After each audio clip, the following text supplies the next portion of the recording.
দিল্লি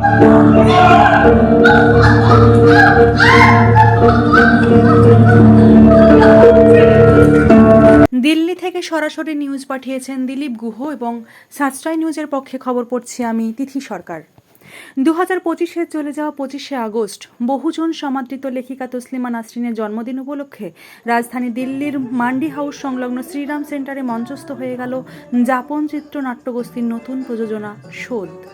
বিশ্ববিখ্যাত লেখিকা তসলিমা নাসরিনের বহুল আলোচিত শোধ উপন্যাস অবলম্বনে তৈরি এই নাটকের চিত্রনাট্য রূপায়ণ ও নির্দেশনায় আছেন সুহান বসু।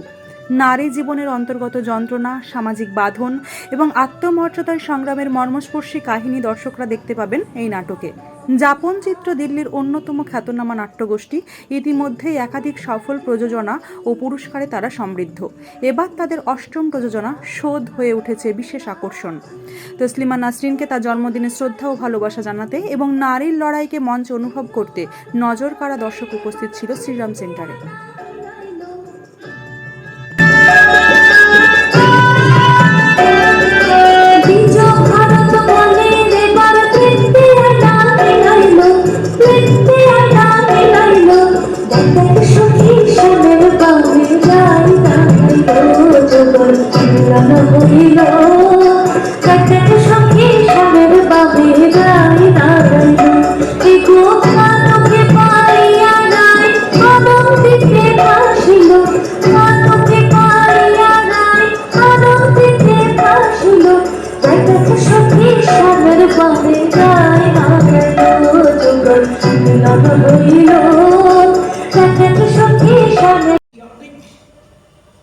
তুমি এখানে দাঁড়িয়ে কি করছো?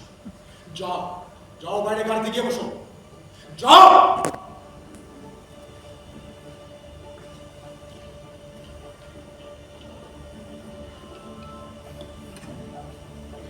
এই ইউনিট রিপোর্ট আপনার ভুল হতে পারে না, পারে তো সাধারণত ভুল হয় না।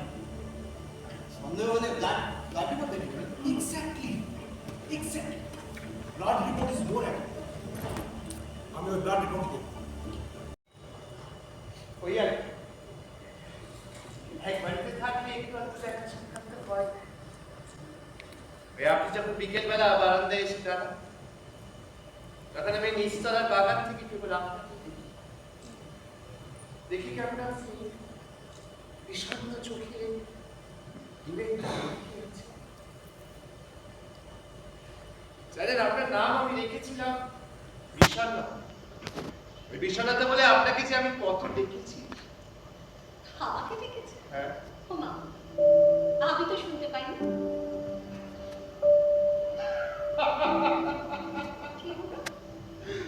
শুনতে পাবেন কি করে?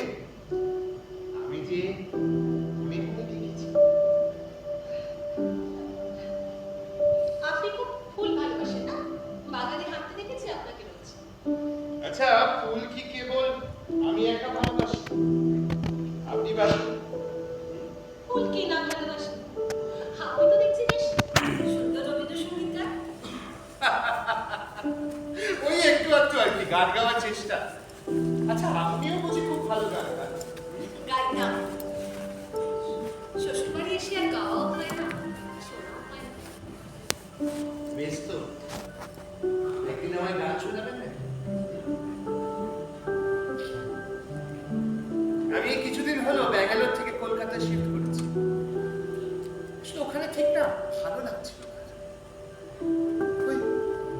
খুব হিসেব করে জীবন বাঁচাতে কোনো থেকে আমার দ্বারা হতো না। যেখানে ইচ্ছা অন্য কোথাও। অস্ট্রেলিয়া যাবেন? এই আমার বোন অস্ট্রেলিয়া থাকে, যাবে নাকি? অস্ট্রেলিয়া? কি যে বলো, আমি তো তোমার উপর তলার বোন। চুপ এসব কথা এখন থাক। আচ্ছা, আমি চলে গেলে অরুণের কি হবে? তুমি হঠাৎ করে অরুণের কথা বলছো? বারে, আমি ছাড়া ওকে দেখবার আর ভাববার কি আছে বলতো? তোমাকে যে আমি সত্যি বুঝতে পারি না। তুমি কি আমাকে একটু ভালোবাসো না? কি মনে হয় তোমার? মাঝে মনে হয় তুমি বাসো। আর কেমন যেন মনে হয় তুমি বাসো। তুমি এখনো ওই অরুণকেই ভালোবাসো? হ্যাঁ, তুমি তো জানোই আমি ওকে ভালোবেসে যে তোমাকে কতটা ভালোবাসি তা কি তুমি বোঝো না? বোঝো না? কতটুকু শুনি? তুমি ভালোবাসলে যে কোনো সুন্দরী রূপবতীকে ফিরিয়ে দেওয়া যায়। তুমি তো কোনো নগ্ন নারী পেলে তাকে গোগ্রাসে গিলে খাবে। এই যে এত অস্ট্রেলিয়া চলে যেতে বলছো, সেখানে যদি কোনো সুন্দরী রূপসী পেয়ে যাও, আমাকে তো বলেই যাবে। রাজ, কেবল কেবল একজনকেই তো ভালোবেসেছি, একজনের সাথেই জীবনটা থাকতে চেয়েছি, সেটা সেটা তুমি তুমি তুমি তুমি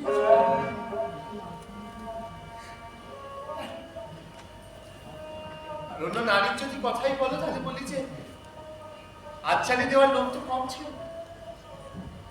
ওই, এর মধ্যে একটা ঘটনা ঘটেছে, কেবলমাত্র তোমাকেই বলছি, তুমি কাউকে বলো না, please। কি? আমার বৌদি সেদিন অন্ধকার রাতে আমার ঘরে আসে। ট্রান্সপারেন্ট নাইটি পরে আসে, এসে সেই নাইটিটা সরিয়ে দিয়ে একেবারে নগ্ন হয়ে সে আমার পাশে শুতে আসে। আমি বৌদিকে বলি, বৌদি এসব তুমি কি করছো? এগুলো ঠিক নয়, এইসব করো না। বৌদি বলে, আর একটা কথাও নয় আকাশ, আমি যে আর পারছি না, আর পারছি না। সে যদি তোমার ঘরে আসে, কেন? তুমি নিশ্চয়ই তাকে কোনো ইঙ্গিত দিয়েছো। একজনকেই তো ইঙ্গিত দিয়েছি, একজনকেই তো আমি আমার হৃদয়ের সবটা দিয়ে ভালোবেসেছি, সেটা সেটা তুমি।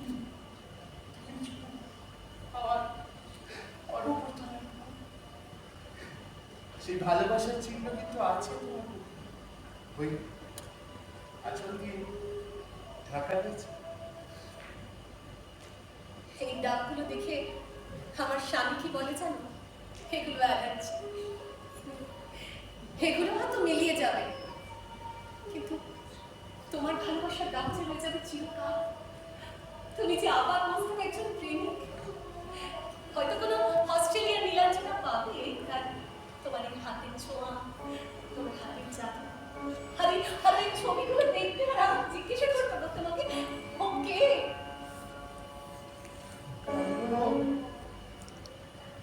আমি বলবো, ও আমার ওপরে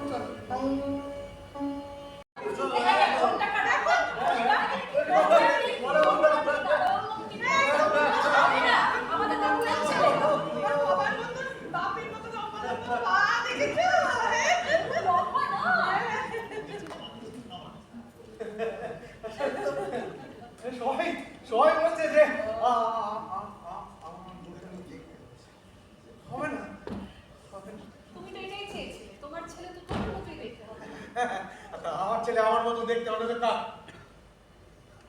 মানে কান দুটো তোমার মতো হয়েছে, কান দুটো।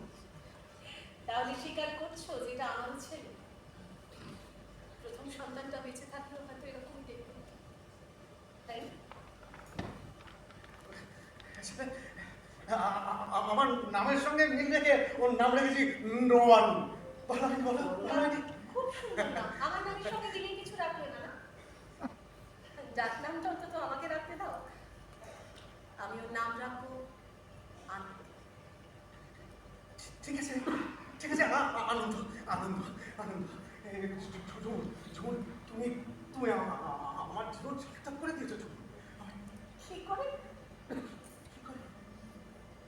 আমার সন্তান উপহার দে।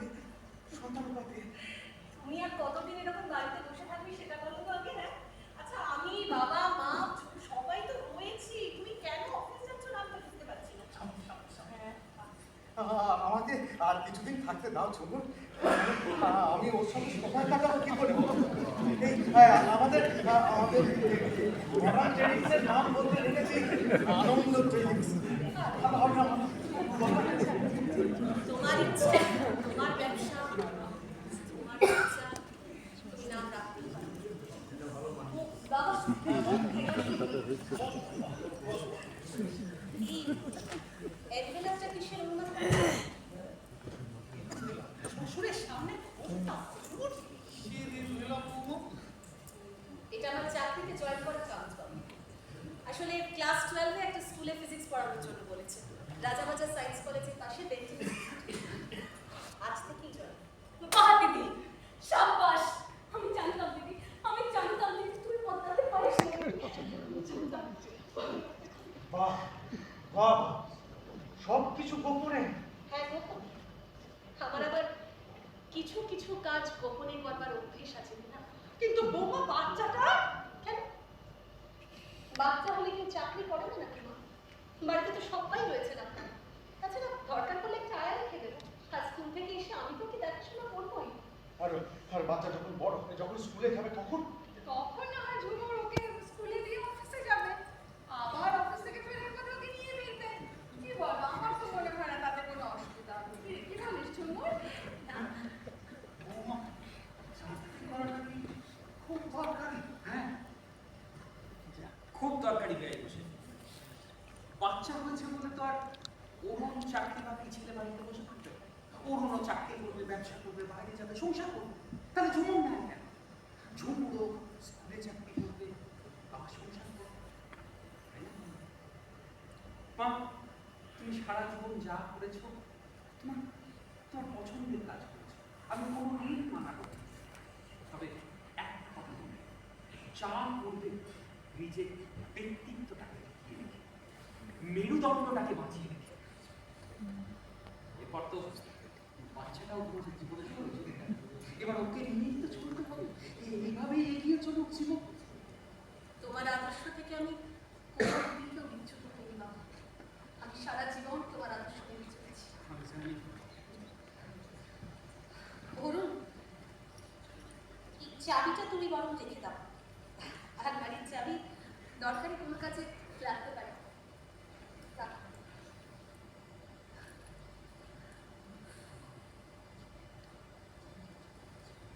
আসি। সাবধানে যাস রে মা। দুর্গা